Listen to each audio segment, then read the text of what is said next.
નમસ્કાર દર્શક મિત્રો, આપ જોઈ રહ્યા છો કેબીસી ન્યૂઝ। હવે જોઈએ અગત્યના સમાચાર।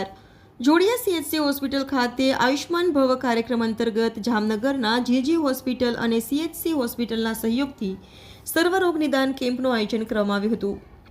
આ કાર્યક્રમમાં જિલ્લા પંચાયતના જામનગરના પૂર્વ પ્રમુખ શ્રી ધરમશીભાઈ ચનિયારા અને જોડિયા માર્કેટિંગ યાર્ડના વાઇસ ચેરમેન ચિરાગભાઈ વાંક અને જોડિયા બ્રહ્મ સમાજના આગેવાન ભરતભાઈ ઠાકર અને સીએચસી હોસ્પિટલના જોડિયાના સુપ્રિન્ટેન્ડન્ટ લીનાબેન ભાલોડિયા અને ધરમશીભાઈ ચનિયારાના વરદસ્તે દીપ પ્રાગટ્ય કરીને નિદાન કેમ્પની શુભ શરૂઆત કરવામાં આવી હતી। મુખ્ય જિલ્લા આરોગ્ય અધિકારી જામનગર ડોક્ટર એચ ભાયા અને અધિક્ષક શ્રી ડોક્ટર લીના કે ભલોડિયા તેમજ તાલુકા હેલ્થ ઓફિસર શ્રી સંજય એમ સોમૈયાના માર્ગદર્શન હેઠળ કેમ્પનું આયોજન કરવામાં આવ્યું હતું અને જોડિયા સીએચસી હોસ્પિટલના મેડિકલ ઓફિસર તેમજ હોસ્પિટલનો તમામ સ્ટાફ હાજર રહ્યો હતો। આ કેમ્પમાં જીજી હોસ્પિટલ જામનગરના 13 જેટલા નિષ્ણાત તબીબો તરફથી આરોગ્યની સેવા આપવામાં આવેલ। આ કેમ્પમાં ટોટલ 250 જેટલા દર્દીઓએ લાભ લીધો હતો।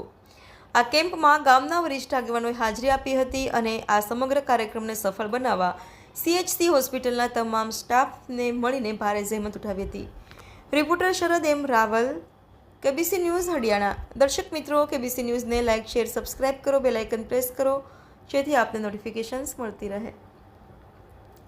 સરકારના પરિવાર અને કલ્યાણ વિભાગની વારંવારની સૂચનાઓ લોકોપયોગી લોકોની સેવા માટે સેવા કેમ્પોનું જુદી જુદી જગ્યાએ આયોજન થાય છે। એ પૈકીના આજના અહીંયાના કેમ્પમાં ઉપસ્થિત આપણા જિલ્લાના પૂર્વ પ્રમુખ, હાલના ડિસ્ટ્રિક્ટ કોઓપરેટિવ બેંકના મેનેજિંગ ડિરેક્ટર એવા ધરમશીભાઈ ચનિયારા, તમારા જોડિયાના જ આપણા એવા એપીએમસીના વાઇસ ચેરમેન અને અહીંયા રોગી કલ્યાણ સમિતિમાં પણ સ્થાન ધરાવે છે એવા ચિરાગભાઈ વાઘ, આપણા હોસ્પિટલના સુપ્રિન્ટેન્ડન્ટ ડૉક્ટર લીનાબેન, એવા જ સિનિયર ડૉક્ટર કુમાર સાહેબ, બીજા એક પીછડિયાબેન છે, ડાંગર સાહેબની બદલી થઈ ગઈ, ડાંગર સાહેબ, બીજા જે કોઈ જામનગરથી અત્રે ઉપસ્થિત છો, આપ દરેકને જોડિયા તાલુકા ભાજપ પરિવાર અને જોડિયા વિસ્તાર તરફથી આવા સેવાકીય કાર્ય કરવા અત્રે આવો છો, આ બધાનું હું સ્વાગત કરું છું।